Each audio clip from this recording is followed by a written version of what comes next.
ఐబొమ్మ ఇమ్మడి రవి చుట్టూ ఉచ్చు బిగుస్తోంది. ఐబొమ్మ కేసులో ఎన్ఫోర్స్మెంట్ డైరెక్టరేట్ ఎంట్రీ ఇచ్చింది. మనీ లాండరింగ్ జరిగిందని ఈడీ గుర్తించింది. ఐబొమ్మ రవి అకౌంట్లలో కోట్లలో డబ్బున్నట్టుగా గుర్తించింది. హైదరాబాద్ సిపికి ఈ మేరకు ఈడీ అధికారులు లేఖ రాశారు. మనీ లాండరింగ్ కోణంలో దర్యాప్తు జరిగే అవకాశాలు కనిపిస్తున్నాయి. రవికి పలు చోట్ల 30 బ్యాంక్ అకౌంట్లు ఉన్నాయంటే ఒక్కసారి ఏ లెవెల్లో డబ్బు చేతులు మారిందో అర్థం చేసుకోవచ్చు. కోట్లలో డబ్బు ఉన్నట్టుగా గుర్తించారు. ఒక్క అకౌంట్లోనే 3.5 కోట్లున్నాయి. ఆ అకౌంట్ను ప్రస్తుతం పోలీసులు ఫ్రీజ్ చేయించారు. ఈడీ ఎంట్రీతో లావాదేవీలపై మరింత దర్యాప్తు జరగబోతోంది. విదేశీ బ్యాంక్ అకౌంట్ల నుంచి రవి అకౌంట్లలోకి కోట్లలో డబ్బులు మారాయంటూ పోలీసులు గుర్తించారు. విదేశాల నుంచి అతడికి డబ్బులు వచ్చాయని అనుమానాలు వ్యక్తమవుతున్నాయి. కేసు వివరాలు ఇవ్వాలంటూ పోలీసులకు ఈడీ లేఖ రాసింది. దీంతో ఐబొమ్మ ఇమ్మడి రవి చుట్టూ ఉచ్చు బిగుస్తున్నట్టుగా అర్థమైంది. సినిమా పైరసీకి సంబంధించిన కేసును తెలంగాణ పోలీసులు ప్రిస్టేజియస్గా తీసుకున్నారు. ఇమ్మడి రవిని అరెస్ట్ చేశారు. కేసును దర్యాప్తు చేస్తున్నారు. ఈ క్రమంలో ఐబొమ్మ కేసులో ఎన్ఫోర్స్మెంట్ డైరెక్టరేట్ కూడా ఇక రంగంలోకి దిగింది. ఇందులో భాగంగా ఐబొమ్మ కేసులో మనీ లాండరింగ్ జరిగినట్లుగా అనుమానాలు వ్యక్తం చేస్తూ సిపి సజ్జనార్కు లేఖ రాసింది. మనీ లాండరింగ్ జరిగినట్లుగా అనుమానాలు ఉన్నాయని, కేసుకు సంబంధించిన వివరాలు ఇవ్వాలంటూ ఆ లేఖ సారాంశం. ఇక అరెస్టు సమయంలో రవి బ్యాంక్ అకౌంట్ నుంచి 3.5 కోట్లు ఫ్రీజ్ చేశారు పోలీసులు. విదేశీ బ్యాంక్ అకౌంట్ల నుంచి పెద్ద మొత్తంలో నిధులు వచ్చినట్టుగా గుర్తించారు. నెలకు 15 లక్షల రూపాయలు క్రిప్టో వాలెట్ నుంచి రవి ఎన్ఆర్ఐ ఖాతాకు ట్రాన్స్ఫర్ అయినట్టుగా నిర్ధారించారు. ఈ క్రమంలో వీటిపై ఈడీ దర్యాప్తు చేయబోతోంది. అంతేకాదు కోట్లలో లావాదేవీలు జరిగినట్లుగా ప్రస్తుతం ఈడీ పూర్తి స్థాయిలో నిశితంగా గమనిస్తోంది. ఈ వ్యవహారంలో నిందితుడిగా ఉన్న రవి అంశంపై ఈడీ చాలా కీన్గా అబ్జర్వ్ చేస్తుంది, చాలా క్లోజ్గా వాచ్ చేస్తుంది. ఈడీ దృష్టి సారించిందంటే అర్థం చేసుకోవచ్చు ఇక వ్యవహారం పెద్ద స్థాయిలోనే ఉంటుందని. దీనికి సంబంధించి కేసు వివరాలను అందించాలంటూ హైదరాబాద్ సిపికి అధికారిక లేఖ పంపింది ఎన్ఫోర్స్మెంట్ డైరెక్టరేట్. ఇక విచారణలో భాగంగా బెట్టింగ్ యాప్స్ నుంచి వచ్చిన ప్రకటనల ద్వారా రవికి డబ్బులు చేరినట్లు బయటపడింది. అంతేకాక ఓ క్రిప్టో వాలెట్ నుంచి రవి ఎన్ఆర్ఐ ఖాతాకు ప్రతి నెల 15 లక్షలు జమ అవుతున్నట్లుగా ఇంటరాగేషన్లో తేలింది. ఇక ఈ పరిణామాలన్నింటినీ దృష్టిలో ఉంచుకొని నిందితుడి బ్యాంకు లావాదేవీలపై మరింత లోతైన పరిశీలన చేపట్టే అవకాశం కనిపిస్తోంది. మొత్తం మీద ఐబొమ్మ వ్యవహారంలో ఇమ్మడి రవి అనే వైట్ కాలర్ నేరస్తుడికి ఇక గట్టిగానే ఉచ్చు బిగిసే అవకాశం కనిపిస్తోంది. తెలుగు సినిమా పరిశ్రమకు సంబంధించి భారీ నష్టాలు కలిగించిన ఐబొమ్మ పైరసీ వెబ్సైట్ కేసులో ఎన్ఫోర్స్మెంట్ డైరెక్టరేట్ కూడా తీవ్రస్థాయిలో దృష్టి పెట్టే అవకాశం కనిపిస్తోంది. హైదరాబాద్ సిపి సజ్జనార్కు సంబంధించిన లేఖలో ఈ మొత్తం ఆర్థిక లావాదేవీల వివరాలు, రికార్డులు అన్ని వివరాలు అందించమంటూ కోరుతోంది. ఇప్పటికే ఈ ఐబొమ్మ మాస్టర్ మైండ్ ఇమ్మడి రవి బ్యాంకు ఖాతాలను దాదాపుగా ఫ్రీజ్ చేశారు. విదేశీ బ్యాంకుల నుంచి పెద్ద మొత్తంలో ఎన్ఆర్ఈ ఖాతాకు బదిలీ అయినట్టుగా గుర్తించారు. అంతేకాదు క్రిప్టో వాలెట్ కూడా ఇందులో ఆ వాలెట్ నుంచి కూడా ట్రాన్స్ఫర్ అయినట్టుగా ప్రస్తుతం తెలుస్తోంది.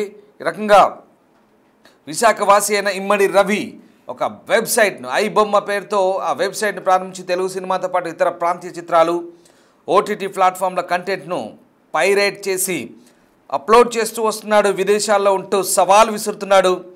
రిలీజ్ రోజే లీక్ చేసేవాడు, నిర్మాతలకు అలాగే చిత్ర పరిశ్రమలకు దమ్ముంటే పట్టుకోండిరా అంటూ సవాలు విసిరేంత స్థాయికి ఎదిగాడు. ఏకంగా కరేబియన్ దీవుల్లో విదేశాల్లో ఉంటూ ఛాలెంజ్ చేస్తూ తెలుగు సినీ పరిశ్రమనే కాదు అసలు భారత చిత్ర పరిశ్రమకి ఒక రకంగా సవాల్గా మారాడని చెప్పాలి. 65 మిర్రర్ సైట్లు, బప్పం టీవీ వంటి ఎక్స్టెన్షన్ ద్వారా ఈ మొత్తం వ్యవస్థను నడిపాడు. ఈ సైట్లపై అక్రమ బెట్టింగ్ ప్లాట్ఫామ్లకు కూడా లింకులు ఇచ్చి యూజర్లను డైవర్ట్ చేసి మరింత డబ్బు సంపాదించినట్టుగా పోలీసులు ఆరోపిస్తున్నారు. అతని కంప్యూటర్ సైన్స్ బ్యాక్గ్రౌండ్తో క్లౌడ్ ప్లేయర్ వంటి సిడిఎన్లు ఉపయోగించి సర్వర్లను అమెరికా, నెదర్లాండ్స్, స్విట్జర్లాండ్స్ మధ్య మార్చుకొని ట్రాక్ అవ్వకుండా ఉంచాడు. భారతీయ పౌరసత్వాన్ని వదిలేసి సెయింట్ కిట్స్ పౌరుడైన రవి అంటే వెస్టిండీస్లో పౌరసత్వం తీసుకొని ఫ్రాన్స్లో నివసిస్తున్నాడు. దుబాయ్, థాయిలాండ్, యుఎస్ఏ మధ్య తిరుగుతూ విలాసవంతమైన జీవితం గడుపుతూ తెలుగు సినిమా పరిశ్రమనే కాదు భారతీయ చిత్ర పరిశ్రమనే గడగడలాడిస్తున్నాడు ఈ వైట్ కాలర్ క్రిమినల్ ఇమ్మడి రవి. ఎస్, ఒకసారి మా కొలీగ్ సురేష్తో జాయిన్ అవుదాం. మా సీనియర్ కొలీగ్ సురేష్ నాతో జాయిన్ అవుతున్నారు. సురేష్, ఇమ్మడి రవి అనే ఒక ఈ వైట్ కాలర్ క్రిమినల్ ఎట్టకేలకు పోలీసులు పట్టుకున్నారు. చాలా తెలివిగా ఇందాక నేను చెప్పిన డీటెయిల్స్ అన్నీ కూడా ఆడియన్స్కి మనం వ్యూవర్స్కి చెప్పే ప్రయత్నం చేసాం. ఆల్రెడీ అందరికీ తెలుసు. బట్ ఇప్పుడు ఈడీ ఎంట్రీ ఇచ్చింది తాజాగా. ఎందుకంటే క్రిప్టో వాలెట్ నుంచి వీడి ఎన్ఆర్ఐ అకౌంట్లకు డబ్బులు రావడం, దాదాపు 35 పైగా అకౌంట్లు ఉన్నట్టుగా, ఓవరాల్గా కోట్లలో విదేశీ ఖాతాల నుంచి వీడి ఖాతాలోకి జమైనట్లుగా ఈడీ భావిస్తోంది. అందుకు తగ్గట్టుగా వివరాలు ఇవ్వమంటూ సిపిని కోరినట్టుగా తెలుస్తోంది. సో ఈ కేసు ఏ మలుపు తీసుకునే అవకాశం కనిపిస్తోంది? What next? ఏం జరగబోతోంది?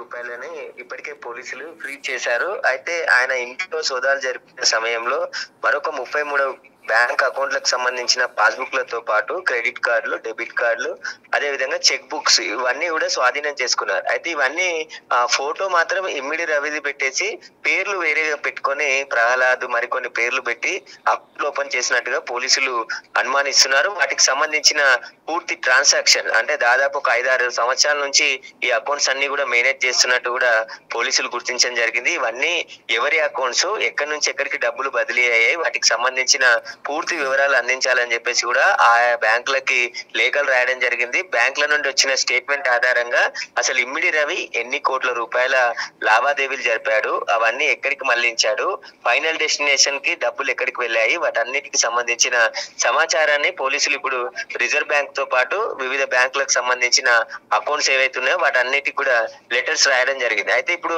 అధికారికంగానే 4 అకౌంట్లలో గత 5 సంవత్సరాల నుంచి 20 కోట్ల రూపాయల ట్రాన్సాక్షన్ ఇమ్మిడి రవి చేసినట్టు పోలీసులు ఇప్పటికే గుర్తించారు.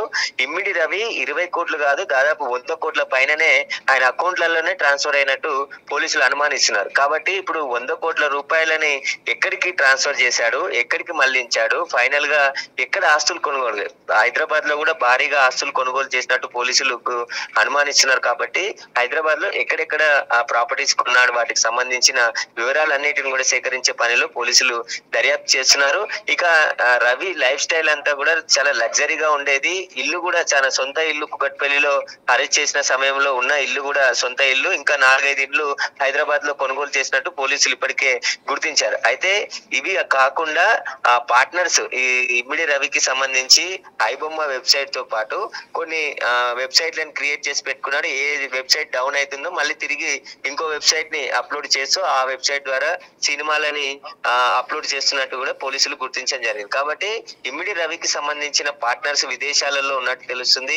వాళ్ళు ఎక్కడున్నా వారిని కూడా నిందితుల్లో చేరుస్తామని చెప్పేసి పోలీసులు చెప్తున్నారు. కాబట్టి ఇప్పుడు ఈ కేసులో లోతుగా దర్యాప్తు చేస్తే మరిన్ని విషయాలు బయటకు వచ్చే అవకాశం కనబడుతుంది. ఇమ్మిడి రవికి సంబంధించి ఇంకా ఎవరెవరు ఉన్నారు, ఎందుకంటే అతను ఒక్కడే ఉన్నాడు, తన భార్యకు విడాకులు ఇచ్చి ఒక పాప కూడా ఉందని చెప్తున్నారు.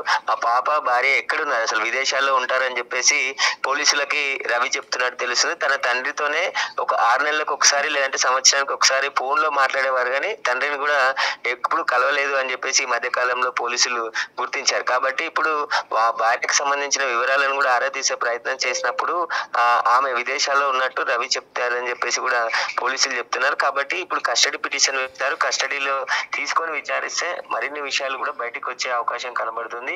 ఈ రవికి సంబంధించిన వెబ్సైట్లు క్రియేట్ చేయడం కావచ్చు, ఇంకా బయట నుండి ఎవరెవరు సపోర్ట్ చేశారు, రవి నేరుగా పైరసీ కాకుండా థర్డ్ పార్టీ నుండి కొనుగోలు చేసి ఓటీటీ ప్లాట్ఫామ్ లో ఉన్నటువంటి కంటెంట్ అంతా కూడా డౌన్లోడ్ చేసి వారి దగ్గర నుంచి డబ్బులు కొనుగోలు చేసి ఇదంతా అప్లోడ్ చేశారు. ఆ తర్వాత పబ్లిక్ సంబంధించిన డేటాను అంతా కూడా తీసుకొని బెట్టింగ్ యాప్స్ నిర్వాహకులు ఎవరైతే ఉన్నారో వాటన్నిటికి కూడా ఐబొమ్మ గానీ, బొప్పం టీవీ గానీ వీటన్నిటికి సంబంధించి అడ్వర్టైజ్మెంట్లు ఇచ్చేవాడు. ఆ అడ్వర్టైజ్మెంట్ ద్వారా కూడా బెట్టింగ్ యాప్ల నుంచి పెద్ద ఎత్తున డబ్బులు వచ్చినట్టు పోలీసులు. సురేష్, మీరు చెప్తున్న వివరాల ప్రకారం దాదాపుగా ఒక 35 బ్యాంక్ అకౌంట్లను ఐడెంటిఫై చేసినట్టుగా పోలీసులు చెప్తున్నారు. కోట్లలో ఇప్పటికే దాదాపు 20 కోట్లకు పైగా, అంటే రఫ్గా 20 కోట్ల ధనం ఉన్నట్టుగా గుర్తించారు. కానీ ఇంకా చాలా వరకు కూడా ట్రాన్సాక్షన్ జరిగాయి. వాటి డీటెయిల్స్ అలాగే ఇప్పుడు సిపి ఇచ్చే వివరాల ఆధారంగా ఏ బ్యాంకులకి ఎక్కడెక్కడ విదేశీ బ్యాంకులు, స్వదేశీ బ్యాంకులు కావచ్చు, ఇవన్నీ కూడా ఆ డీటెయిల్స్ అన్నీ లాగి మనీ లాండరింగ్ పిఎంఎల్ఏ యాక్ట్ కోణంలో ఆ యాంగిల్లో ఇప్పుడు ఈడీ దర్యాప్తు జరగబోతుందా? అంటే కంప్లీట్గా వచ్చిన ఆదాయాన్ని అంతా కూడా మనీ లాండరింగ్ చేసి లాండరింగ్ యాంగిల్లో అదంతా కూడా క్లీన్ చేసినట్టుగా భావిస్తున్నారా? ఏం జరుగుతుంది? సో తద్వారా ఇప్పుడు ఎలాంటి డీటెయిల్స్ వచ్చే అవకాశం ఉంది? దీంతో మొత్తం వ్యవహారం ఈడీ చేతిలోకి వెళ్ళబోయే అవకాశం ఉందా? ఖచ్చితంగా, ఎందుకంటే ₹1,00,00,000 పైగా ట్రాన్సాక్షన్ ఏదైనా ఇల్లీగల్ గా జరిగితే ఈడీ ఆటోమేటిక్ గా ఎంటర్ అవుతుంది. ఎక్కడైనా కేసు నమోదైనా ఆ కేసు వివరాలు తీసుకొని మనీ లాండరింగ్ జరిగిందా, విదేశీకి సంబంధించిన డబ్బులు మార్పిడి చేసే క్రమంలో ఏదైనా విదేశీ కంపెనీలో పెట్టుబడి పెట్టడం కానీ మనీ లాండరింగ్ కోణంలో ఏమైనా జరిగినాయనే దానికి సంబంధించి ఇప్పుడు ఈడీ వివరాలు కోరుతూ హైదరాబాద్ కమిషనర్ సజ్జనార్కి లెటర్ రాయడం జరిగింది.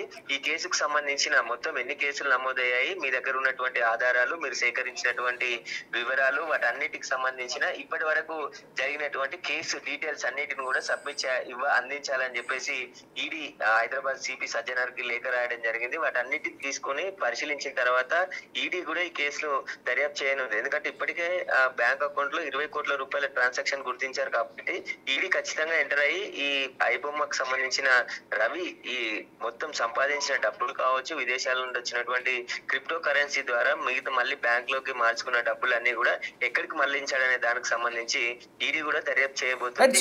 సురేష్, ఇక్కడ ఫ్రాన్స్, దుబాయ్, స్విట్జర్లాండ్ ఈ బ్యాంకుల నుంచి డబ్బు ట్రాన్స్ఫర్ చేసి పైగా ఈ మొత్తం ఆదాయాలను కూడా ఈ క్లియర్ చేసినట్టుగా కూడా అనుమానాలు వస్తున్నాయి. అంతేకాదు ఇప్పుడు ఈడీ ఈ వివరాలు తీసుకొని మొత్తం రవి పాస్వర్డ్, ఫారిన్ అకౌంట్స్ వివరాలు ఇవన్నీ కూడా ఆయా బ్యాంకులతో కోఆర్డినేట్ చేసుకునే ఛాన్స్ కనిపిస్తుంది అనుకోవచ్చా?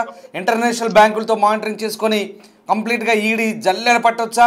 పూర్తిగా ఈ మొత్తం వ్యవహారాన్ని కంప్లీట్గా స్కాన్ చేసి నిందితుని వ్యవహారాలన్నీ తేలిన తర్వాత పక్కడ్బందీగా చర్యలు ఉంటాయా? ఏం జరగబోతోంది? నిజంగా ముప్పు తిప్పలు పెట్టిన ఈ సైబర్ క్రిమినల్ పరిస్థితి ఎలా ఉండబోతుందంటే ఏం చెప్తారు?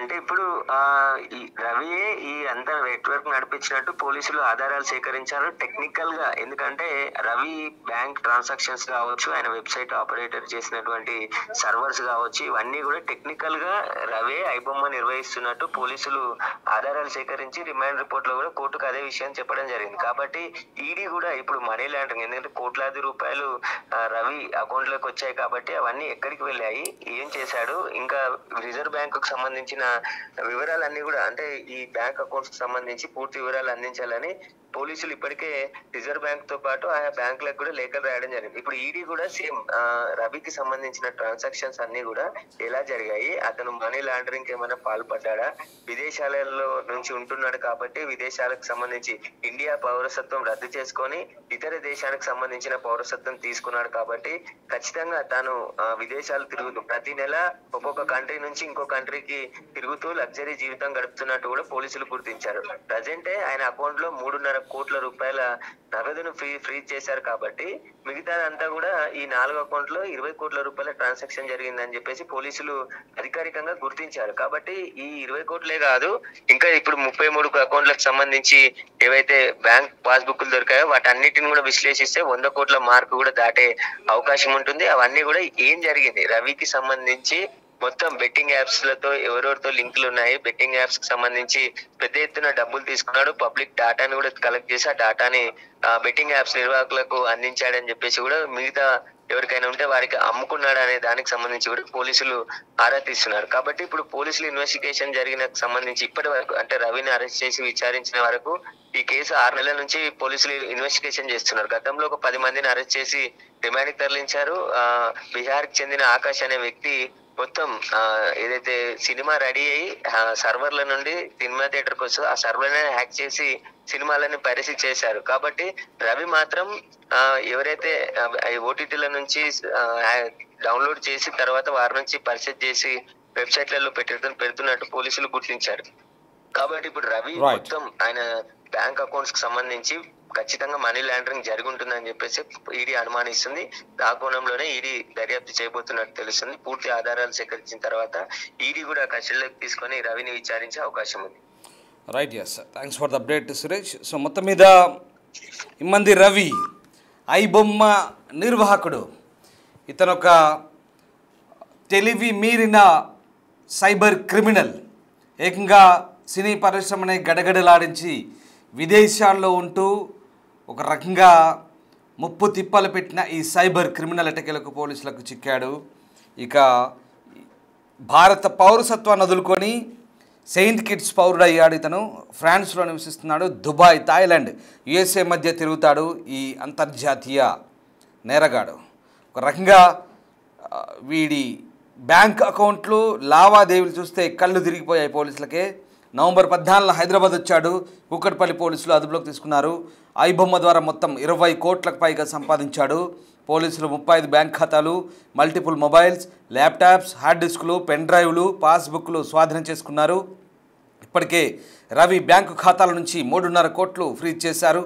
మొదట్లో 1,60,00,000, తర్వాత మరిన్ని ఖాతాలు ఐడెంటిఫై చేసి మొత్తం 3 కోట్లకు పైగా బ్లాక్ చేశారు. పైరసీ నుంచి వచ్చిన అక్రమ ఆదాయాలను మనీ లాండరింగ్ ద్వారా క్లీన్ చేసినట్టుగా అనుమానిస్తున్నారు హైదరాబాద్ పోలీస్. ఈడీకి సమాచారం ఇచ్చారు.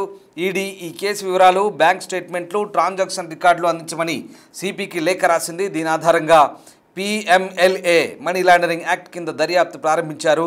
పోలీసులు కూడా మనీ లాండరింగ్ యాంగిల్ నుంచి కేసును పరిశీలిస్తున్నారు. బ్యాంకులతో సంప్రదించి మరిన్ని రికార్డులు సేకరిస్తున్నారు. దర్యాప్తులో తేలిన కీలక విషయాల్లో విదేశీ బ్యాంక్ అకౌంట్ల నుంచి రవి NRE ఖాతాకు పెద్ద మొత్తంలో నిధులు బదిలీ అయినట్టుగా గుర్తించారు. ఫ్రాన్స్, దుబాయ్, స్విట్జర్లాండ్ బ్యాంకుల నుంచి డబ్బు ట్రాన్స్ఫర్ చేసి పైరసీ ఆదాయాలను క్లియర్ చేసినట్లుగా అనుమానం వ్యక్తమవుతోంది. ఈ ట్రాన్సాక్షన్లను, పైరసీ సంపాదనలను డిజిటల్ కరెన్సీ ద్వారా దాచిపెట్టి తిరిగి లీగల్ ఛానల్స్కు మార్చినట్లుగా పోలీసులు గుర్తించారు. ఈ అంశాలపై ఈడీ విస్తృత దర్యాప్తు చేయనుంది. రవి పాస్పోర్ట్, ఫారిన్ అకౌంట్స్ వివరాలు స్వాధీనం చేసుకొని ఇంటర్నేషనల్ ఏజెన్సీలతో కోఆర్డినేట్ చేస్తున్నారు పోలీసులు. సో మొత్తం మీద విదేశాల నుంచి డబ్బులు ఈ ఖాతాల్లోకి జమైనట్టుగా పోలీసులు అనుమానిస్తున్నారు. ఇప్పటిదాకా నేను చెప్పిన డీటెయిల్స్ వింటుంటే బహుశా మీకు ఒక రకంగా దిమ్మ తిరిగే అంశాలు ఇవన్నీ కూడా. ప్రతి ఒక్కరికి కూడా, మీకని కాదు అందరికి కూడా దిమ్మ తిరిగే అంశాలు ఇవి. ఒక సైబర్ క్రిమినల్ టెక్నాలజీని ఉపయోగించి తలుచుకుంటే హ్యాకర్గా మారి ఎంతైనా మాయాజాలం చేయగలంటూ ఈ వ్యవహారాలు మొత్తం కనబడుతుంది. ఒక్కటి కాదు, రెండు కాదు. విదేశాల్లో తిరగడం, ఎక్కడుంటాడో తెలియదు. రకరకాల బ్యాంక్ అకౌంట్లు, దుబాయ్, ఫ్రాన్స్, స్విట్జర్లాండ్. మామూలుగా లేదు వీడి వ్యవహారం. ఇదంతా కూడా అందుకే అంత ధైర్యంగా ఏం పీక్కుంటారో పీక్కోండి, నన్ను పట్టుకుంటే చూద్దాం దమ్ముంటే అన్నట్టుగా సవాల్ విసిరాడు ఇండస్ట్రీకి, ఫిల్మ్ ఇండస్ట్రీకి. కానీ ఎట్టకేలకు చిక్కాడు. ఇక్కడ ఉన్నటువంటి ఆస్తులను క్లియర్ చేసుకొని వెళ్దామనుకున్నాడా లేదా, ఇక్కడి ఊరు మనుషులు గుర్తొచ్చి వచ్చాడా, ఎందుకు వచ్చాడో తెలియదు కానీ పోలీసులకు చిక్కాడు ఎట్టకేలకు ఈ సైబర్ క్రిమినల్. ఇమ్మంది రవి మొత్తం మీద కటకటాలు లెక్కించే రోజులు దగ్గరలోనే ఉన్నాయి. ప్రస్తుతం పోలీసుల అదుపులోనే ఉన్నాడు. ఇంటరాగేషన్ కొనసాగుతోంది. ప్రస్తుతం కటకటాలు లెక్కిస్తున్నట్లే. ఎందుకంటే ఇక ఆ ఉచ్చు బిగుసుకుంది. ఇప్పుడు ఈడీ చేతుల్లోకి వెళ్తుంది. ఇది ఏకంగా మనీ లాండరింగ్ యాక్ట్ కిందకి వెళ్తుంది. విదేశీ ఖాతాల నుంచి డబ్బు లెక్కల్లో చూపిన డబ్బు కింద పూర్తిగా దీనంతటి కూడా కేంద్ర దర్యాప్తు సంస్థలు ఇక ఉచ్చు బిగుస్తున్నాయంటే మన పోలీసు చేతుల్లోంచి కూడా వెళ్ళిపోయినట్టే. ఇక వీడి చాప్టర్ దాదాపుగా పోలీసులు ఖచ్చితంగా చాలా గట్టిగా ఉచ్చు బిగిస్తారు. ఇక చాలా గట్టిగా కేసులు ఉంటాయి. ఈ నేపథ్యంలో ప్రస్తుతం ఐబొమ్మ నిర్వాహకుడు ఇమ్మడి రవికి సంబంధించిన అంశాలు చేస్తుంటే నిజంగా మైండ్ బ్లాక్ అయ్యే అంశాలు బయటపడుతున్నాయి. ఈ రకంగా డబ్బులు సంపాదించి టెక్నాలజీని వినియోగించి మంచికి వినియోగించాలి టెక్నాలజీ, కానీ ఆ టెక్నాలజీని ఉపయోగించి ఈ రకంగా పైరసీలకు పాల్పడుతూ ఇతరులకు నష్టం చేకూర్చేలా చేస్తున్న ఈ వ్యవహారంలో పోలీసులు ఎట్టకేలకు విజయం సాధించారని చెప్పాలి. మీరేమనుకుంటున్నారు? ఇంకా ఐబొమ్మ నిర్వాహకుడు ఇమ్మడి రవికి సరైన శిక్ష పడబోతోందా? ఇప్పటికి కూడా ఈ మొత్తం వ్యవహారంలో పోలీసుల దర్యాప్తు ఏ రకంగా ఉండబోతుంది? మీ అభిప్రాయం ఏంటి ఒకసారి తెలియజేయండి. అలాగే ఇలాంటి పైరసీ నిర్వాహకులు కావచ్చు, ఇలాంటి టెక్నాలజీని వినియోగించి మోసాలకు పాల్పడే సైబర్ క్రిమినల్స్ పట్ల ఇంకా ఎలాంటి చట్టాలు రావాలి, ఎలాంటి శిక్షలు పడే అవకాశాలు ఉండాలి? ఒక్కసారి కామెంట్ చేయండి. Thank you.